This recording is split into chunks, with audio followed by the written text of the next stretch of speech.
what is up sa ating mga boss? Meron tayo bago natapos. Sniper. Custom paint. Black, orange. Papakita ko sa inyo kung ano itsura nito. Dahil ito ikakabit natin ngayon. Pupunta tayo ng vulcanizing shop. Pupunta tayo kay Boss J. Kakabit natin to. Tara.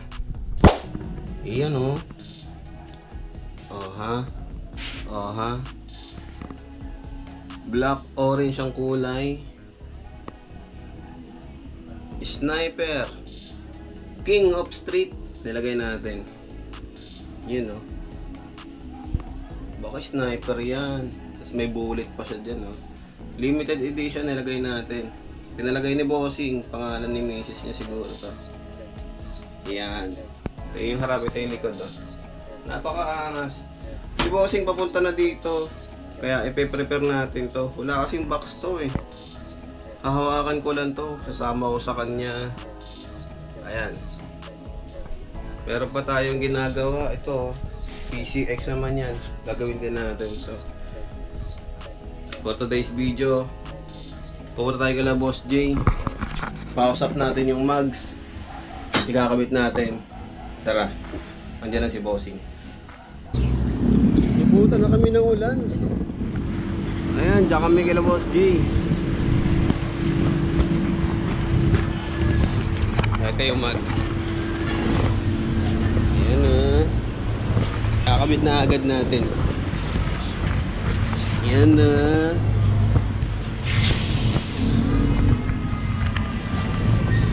Lahat naman ng mga video makikita nyo, lagi dito ako nagpapakabit. Alam nyo kung bakit? Siguro naman dahil nakikita nyo, meron dyang machine lang nagkakabit, hindi tao. Kaya mas safe pag sa machine ka nagpakabit at mas kilala mo yung mga nagkakabit.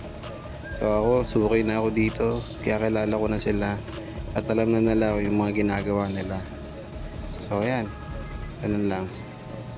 Minsan na din kasi akong natuklapan ng pintura. Nung isang beses nagpakabit ako sa mano-manong dituklap. Ayun, tuklap yung pintura. Niretouch ko, nagawan ko naman ng paraan. Pero never again, hindi na ako magpapakabit ulit. Natuto na ako kaya ayun, dito nakita ko yung machine shop na to. Machine na nagkakabit ng gulong. Kaya dito ako nagpakabit. May kamahalan magpakabit dito pero ayos lang. Hindi naman magagasgasan yung mugs mo. Sureball pa. So ayan, after matanggal ng mugs niya, kabit na natin yung ginawa nating mugs. Napakaganda.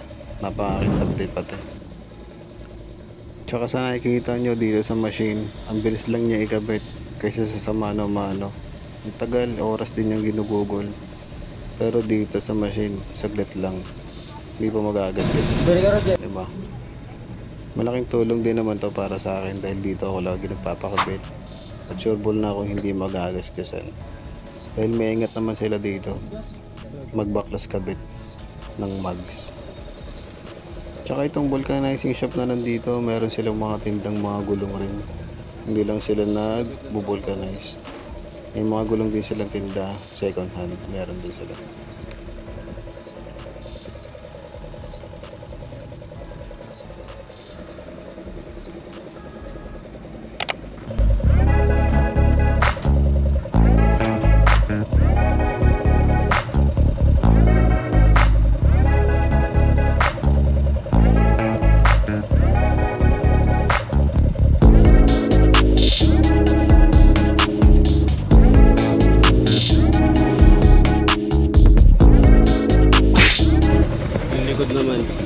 Yung likod naman yung gagawin, babaklasin kasi tapos na tayo sa harap.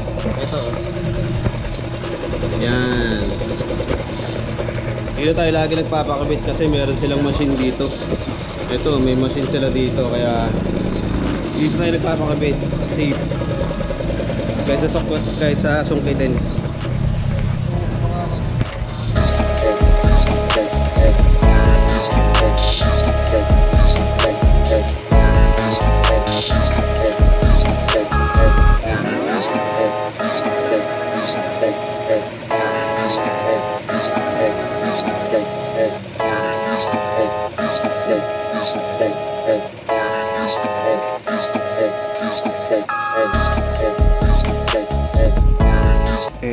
likod naman yung tinanggal para palitan. Ito naman yung ginawa natin pang likod. Napakaganda rin syempre. Tingnan nyo. Napakadali lang siya gawin sa machine. Sa mga nagtatanong, tagasan tayo. Taga dito lang po ako sa Marikina, Tanyong po. Pwede po tayo mag-shop ng mags nyo. Basta wala pong tama yung mags nyo, payag po ako. Di po ako napayag pag may tama yung mga mags. Pas po tayo dyan. Location, Tanyong, Marikina. PM mo lang ako, comment ka dyan kung tagasan ka rin. Ikaw ang pupunta dito mismo sa amin. Yun, nakabit na natin. Nakabit na natin yung mags. Yun o.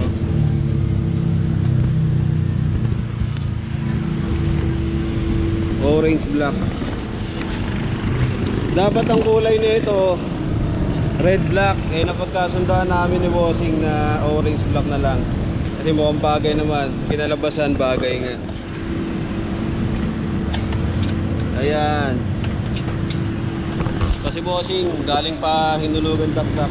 Dinayo tayo ng Marikina. Na boss. Thank you boss. Ayan, gusto mo ng gandang mags, PM mo lang ako sa page. Follow mo yung YouTube channel natin. Dito na rin tayo magpo-post ng ating mga gawa. Ayan. Kagaya na itong sniper. Gusto mo ng ganyang mags, PM na ako. Pag-usapan natin kung ano gusto mong kulay. Tara, let's go. Bago pa kami abutan ng ulan, uwi na kami. Peace.